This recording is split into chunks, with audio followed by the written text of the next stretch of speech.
The town of Aberdeen, in New South Wales, Australia, was a small, tight-knit community, the kind of place where everyone seemed to know everyone else, where reputations spread quickly and privacy was almost impossible to keep.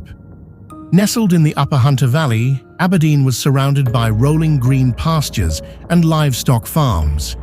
It was a place defined by hard work, a rural setting where families depended on the meat industry, farming, and the rhythm of the land. The local abattoir, the slaughterhouse, was one of the largest employers, its presence looming over the town, both economically and socially. For many families, it was the backbone of survival, a place where fathers, sons, and even daughters would spend their lives working amidst the blood, bone, and relentless reality of death. It was here, in this atmosphere of rugged labor and rough tempers, that Katherine Knight's story began. The Knight family did not arrive in Aberdeen with quiet anonymity. They carried scandal and whispers on their backs. Katherine's mother, Barbara, had once been married to a man named Jack Ruchan, with whom she had 4 children. But in a move that shocked the conservative town, Barbara left Jack for one of his co-workers, Ken Knight. It was not simply an affair, it was an upheaval that left the community scandalized, and the children caught between broken homes and divided loyalties. Barbara and Ken's relationship was marked from the beginning by disapproval, and in a small community like Aberdeen, reputations were not easily forgiven or forgotten. Ken Knight, Katherine's father, was a slaughterhouse worker himself, a man who spent his days in the brutal industry that defined the town. He was known as a heavy drinker, quick to anger, and violent in his rages. At home, that violence did not stay bottled. Barbara endured regular beatings, and their children witnessed scenes that etched trauma into their minds. Katherine was born into this volatile environment in October of 1955, the second twin of the relationship between Ken and Barbara, and from her first breaths, the world around her was anything but stable. Growing up in Aberdeen was not an escape from the violence at home. The town was rough around the edges, with the slaughterhouse acting as both livelihood and backdrop for the community's culture. Men carried the hardened mentality of their work into their homes. Alcohol flowed freely, tempers were short, and stories of brawls and broken marriages were not uncommon. For young Katherine, the lines between normal and abnormal blurred. What she saw in her parents' relationship, violence, domination, and manipulation, became her model for intimacy. Barbara, embittered by her own life, spoke openly to her children about intimate and explicit details of her relationship with Ken, venting her frustrations and humiliations to them as though they were confidants. Katherine, even as a child, was forced to absorb conversations no child should ever hear. She learned early on that sex, violence, and control were intertwined, and this disturbed education shaped the foundation of her personality. By the time she attended school in Aberdeen, her behavior already carried the imprint of her chaotic home. Teachers described her as a girl prone to violent outbursts, quick to anger, and often uncontrollable. While she could be quiet and withdrawn one moment, she could just as quickly snap into aggression the next. Her peers avoided her, unsure of when the explosion might come. The community around her saw her as different, strange, and even dangerous, but to Katherine, this was simply the world as she knew it. Violence was love, intimidation was power, and fear was respect. Aberdeen, with its slaughterhouse, its rough culture, and its unspoken acceptance of brutality, became the crucible in which Katherine Knight's dangerous nature was forged. As Katherine Knight grew into her teenage years, Aberdeen remained the constant backdrop of her life. The town had its routines, its gossip, and its unchanging reliance on the slaughterhouse. For most children growing up there, the future was already written. You would either work in the abattoir or marry someone who did. For Katherine, this future came with a grim fascination. Unlike many who saw the slaughterhouse as a hard, thankless necessity, she was drawn to it with a strange enthusiasm. From a young age, Katherine developed an obsession with knives. In the Knight household, blades were tools of survival, but for Katherine, they were something more. She collected them, displayed them, and even slept with them. Neatly hung above her bed was a set of shining knives, each sharpened, each cared for like a prized possession. To her, they were not just instruments of work, but extensions of her own identity, symbols of control and power in a life where she had once felt powerless. Friends and family noticed the disturbing fascination, but in a town where slaughtering animals was everyday reality, it was easy to overlook or excuse. For Katherine, however, the knives were already becoming part of her violent destiny. At school, Katherine's behavior grew darker. Though she struggled academically and was unable to read or write properly until her early teens, her temper made her infamous. Stories circulated of her attacking classmates, lashing out in uncontrollable rage. On one occasion, she assaulted a boy with a weapon. On another, she attacked a teacher. Yet, in spite of her behavior, she was capable of presenting herself as polite and charming when it suited her. This dual nature, violent one moment, pleasant the next, would become one of Katherine's defining traits. By the time she left school at just 15 years old, she had learned little in the way of academics, but much about intimidation and aggression. Almost immediately, she followed the path laid out by her family and neighbors. She began work at the local abattoir. For most, it was grueling, bloody labor, the kind of job that broke spirits. But for Katherine, it was exhilarating. She worked first in the cutting room, where animal carcasses were butchered with efficiency. She showed a frightening skill with the blades, moving with precision and focus that impressed her employers. Soon, she was promoted to boning, one of the highest positions in the slaughterhouse, a role that allowed her constant access to her beloved knives. She thrived in the environment, surrounded by blood and violence, and she carried the tools of her work home, proudly displaying them above her bed like trophies. Katherine's first serious relationship came in her late teens when she met David Kellett, a local man who quickly discovered that life with her was anything but ordinary. Kellett was a hard drinker, like most men in Aberdeen, and he had already endured his share of violence and fights, but nothing could have prepared him for Katherine's temper. Their relationship was fiery, volatile, and fueled by alcohol and rage. Katherine was fiercely possessive, and her jealousy bordered on psychotic. On the night of their wedding in 1974, Katherine shocked David and the guests with her behavior.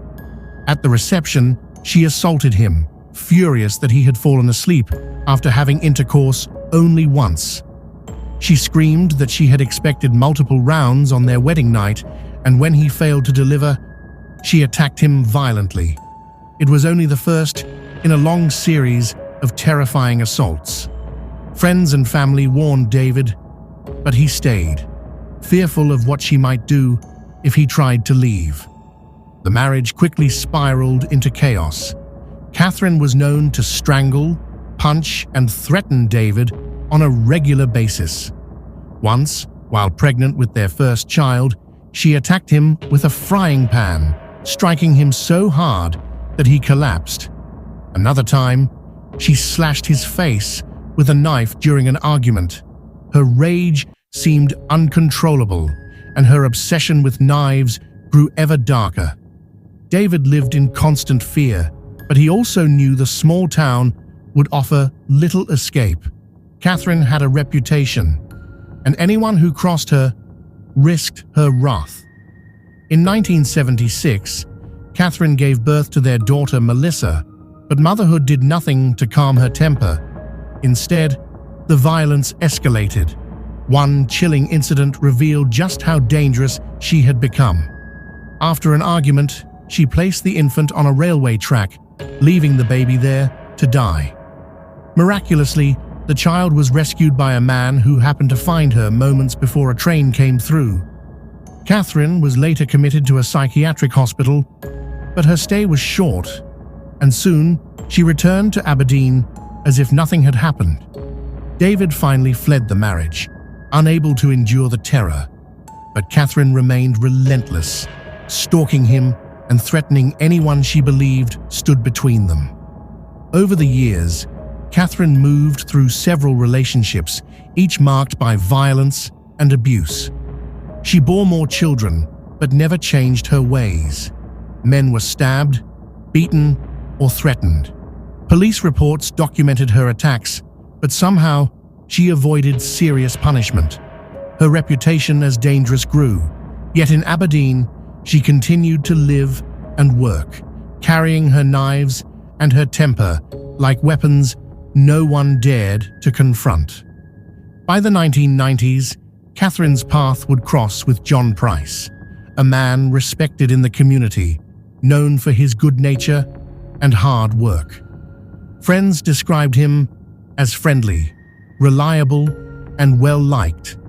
But when he met Katherine, his life took a turn that would eventually lead to one of the most horrific murders Australia had ever seen. When Katherine Knight met John Charles Thomas Price in the early 1990s, she was already feared throughout Aberdeen. Her reputation preceded her: volatile, violent, and dangerously obsessed with knives. Yet John Price, known to friends as Pricey, believed he could manage her temper, perhaps even tame her. He was a well-liked man, a father of 3, with a stable job in the local mines. His friends described him as easygoing and dependable, someone who loved to laugh and enjoyed simple pleasures. For a time, Katherine seemed to offer him the warmth of companionship. But as history had proven with every man before him, Katherine's affection always came with a price. Their relationship began passionately, with Katherine moving into John's home. At first, life together carried the illusion of happiness. She cooked, she kept house, and she showed affection toward John's children. But beneath the surface, the familiar cycle of jealousy and rage was already stirring. Katherine's possessiveness soon began to suffocate John. Any sign of independence, any interaction with another woman, real or imagined, ignited her fury. She controlled him with threats and intimidation, and when words were not enough, she turned to violence. John, unlike some of her previous partners, was not blind to Katherine's dangerous side. He had seen the bruises and scars left on others, and he quickly began to experience them himself.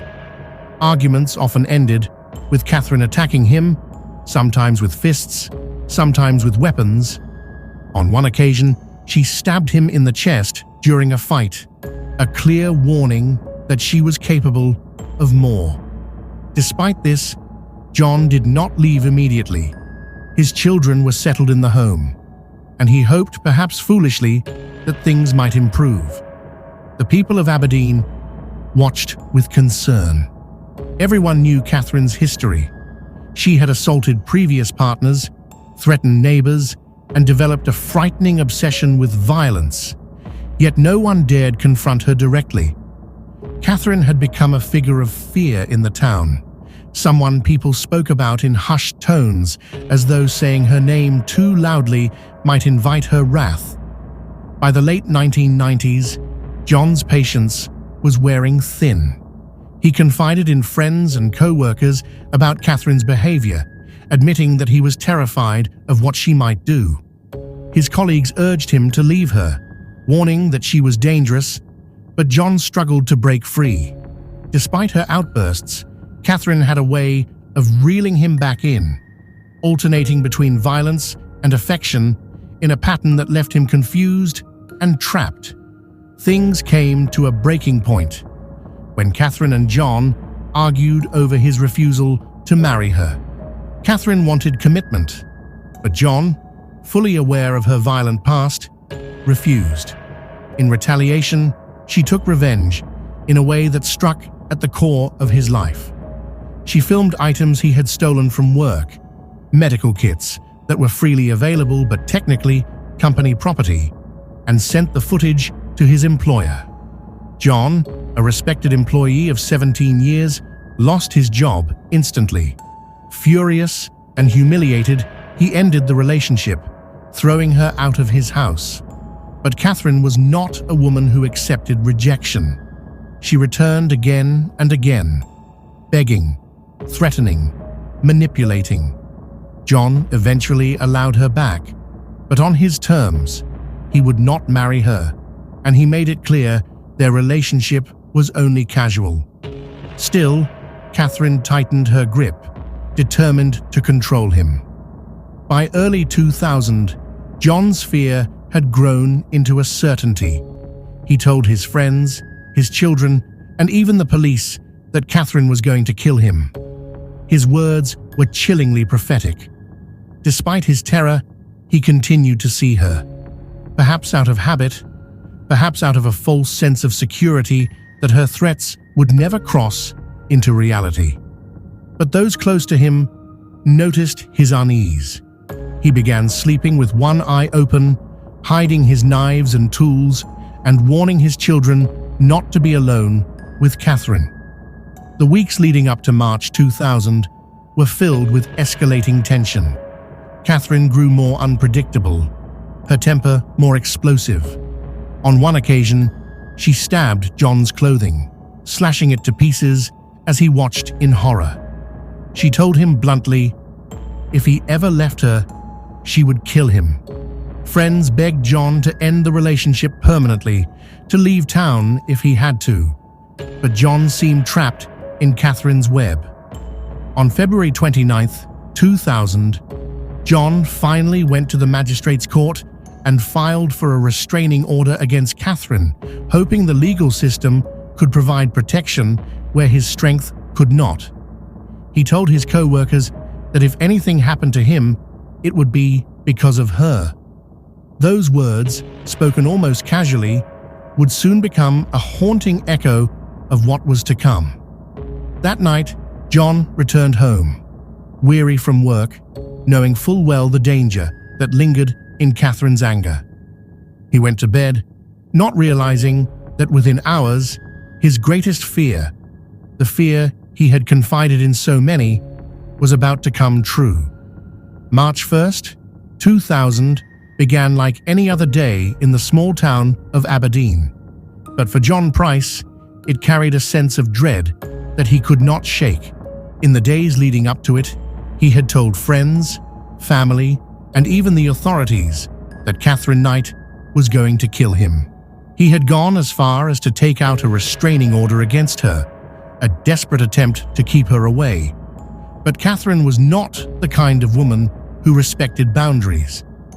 That evening, John stopped by a neighbor's house, sharing a beer and talking casually, but beneath his words lingered the heaviness of someone who knew his time might be running out. He returned home, kissed his children goodnight. They were staying elsewhere that night, and went to bed. Unbeknownst to him, Katherine was already plotting. Earlier that day, she had purchased a new black lingerie set, a deliberate preparation for what she intended to be both an intimate and violent encounter. Later that night, she arrived at John's home. In what may have been a final attempt at reconciliation, or perhaps simply part of her twisted plan, she and John had sex before he drifted into sleep. For a few hours, the house was silent, but Katherine remained awake, seething with a mixture of obsession, rage, and control. Sometime after John fell into a deep sleep, Katherine took one of her cherished knives. Moving through the darkened house, she approached the bed where he lay, vulnerable. At around 2 a.m., she attacked. With a ferocity that stunned investigators, she stabbed him repeatedly as he slept. John awoke, wounded but alive, and tried to escape. Evidence later showed he made it to the hallway, even to the front door, leaving trails of blood smeared on the walls and carpet. He opened the door, desperate to flee, but Katherine dragged him back inside. In total, she stabbed him at least 37 times, piercing vital organs, leaving him with injuries so severe that death was inevitable. When it was over, Katherine was not finished. What happened next cemented her as one of the most infamous killers in history. With methodical precision, she skinned John Price's body entirely, from head to toe, removing the hide in one piece. Investigators later described it as a remarkably skilled job, the kind of work only someone with years of slaughterhouse experience could achieve. She hung the skin on a meat hook in the living room, a grotesque display of her mastery and madness. Then she turned to dismemberment. Katherine carefully butchered John's body, cutting off parts as though he were livestock. In the kitchen, she cooked portions of his flesh, preparing a meal with vegetables, gravy, and side dishes. On the dining table, she set 2 plates, each with a name card, one for John's son and one for his daughter. It was a horrifying final act, her plan to serve his flesh to his own children, to make them unwitting participants in her revenge. When John failed to show up for work the next morning, his co-workers grew concerned. He was known for his reliability, and his absence immediately raised alarms. Police were contacted, and by 8 a.m., officers arrived at his home. What they discovered inside was a scene so gruesome that even seasoned investigators were shaken. Blood covered the walls and floors. John's skinned body lay in the bedroom, his flesh cooked in the kitchen, his skin hanging in the living room.